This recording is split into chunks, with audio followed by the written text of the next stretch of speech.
Oke, sebenarnya assalamualaikum warahmatullahi wabarakatuh, Lur. Oke, jadi saya kali ini mau bikin video ya tentang masalah pekerjaan Jepang. Jadi biar kalian itu yang ada di Indonesia biar lebih dipersiapkan ya dari segala hal, supaya kalian biar di sini ketika udah di Jepang nggak kena bui gitu ya, nggak kena marah, nggak kena bentak-bentak ala orang Jepang gitu ya. Makanya ada dua hal yang membuat kita itu di sini nyaman ya, terus supaya kita itu nggak kena marah ya. Jadi yang pertama teman-teman, sebelum kalian itu berangkat ke Jepang ataupun yang sedang proses nih ya sekarang lagi pendidikan di LPK ataupun sedang di SO, nah usahakan kalian itu bahasa ya. Bahasa itu sangat penting banget. Ada kan yang ngomong bahasa penting gak sih kalau di Jepang? Ya, menurut saya penting, karena kan kita tinggal di negara yang emang bukan bahasa Indonesia kan, kita pakai bahasa asing sesuai negara yang kita tempati, yaitu bahasa Jepang. Tentu bahasa Jepang itu sangat diperlukan ya. Kenapa diperlukan? Sebetulnya ada dua faktor sih dibutuhkan banget di saat kamu itu kerja di bagian konstruksi ya. Intinya itu bagian yang sekiranya itu lebih mengutamakan seling komunikasi gitu ya. Nah kalau di Genba itu kan sangat memerlukan komunikasi gitu ya. Nah dari segi kamu disuruh gitu ya, terus kamu mempelajari suatu pekerjaan, banyak barang-barang yang perlu kamu pahami gitu ya. Makanya sangat diperlukan di bagian-bagian itu ya, di kerjaan di Genba. Tetapi Lur, kalau di pabrik ya, setahu saya kalau di pabrik itu kalau kamu megang mesin nih, mesin maksudnya di perusahaan besar kamu megang mesin, satu mesin gitu, mungkin kamu nggak terlalu diutamain. Yang penting bahasa itu kamu tahu masalah pekerjaan kosakatanya gitu ya. Bahasa nggak terlalu banget, tetapi ya harus bisa gitu ya. Ya kenapa kalau di pabrik itu kan kalau kita megang satu mesin yang dipelajarin itu aja. Jadi kalau ibarat kata kita kerja 1 bulan 2 bulan 3 bulan, kalau megang satu mesin itu aja, kerja itu aja, ya pasti kita paham betul gitu ya, yang kosakata apa gitu ya. Yang perlu kita hafal itu pasti kita hafal sendiri. Tapi kalau kalian kerja di Genba itu emang betul-betul harus bisa ya, karena kan kita lebih mengutamakan komunikasi satu sama lain. Kita kerja tim soalnya ya.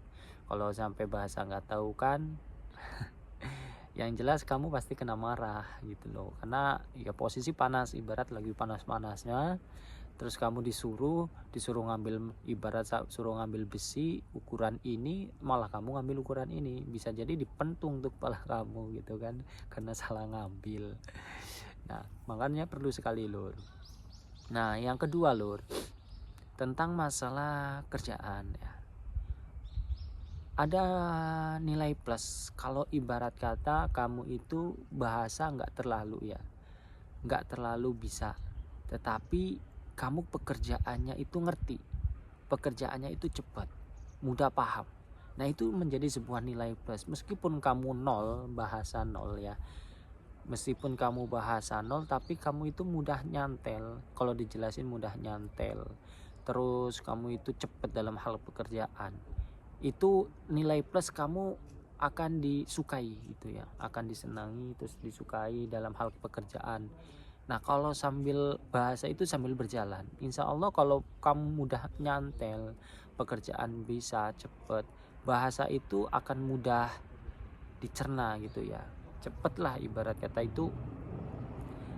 Komunikasinya sedikit-sedikit akan paham gitu ya.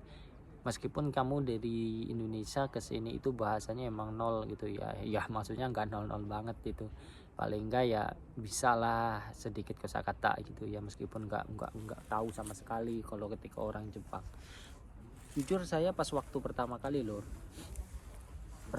saya di sini itu nol betul ya, orang Jepang ngomong aja ibarat makan udah makan apa belum itu emang betul-betul nggak ngerti aku ya, emang betul-betul nggak. Dan adaptasi itu kurang lebih 1 tahun, dan satu tahun ini pun saya bahasa masih aja nggak ngeh gitu ya.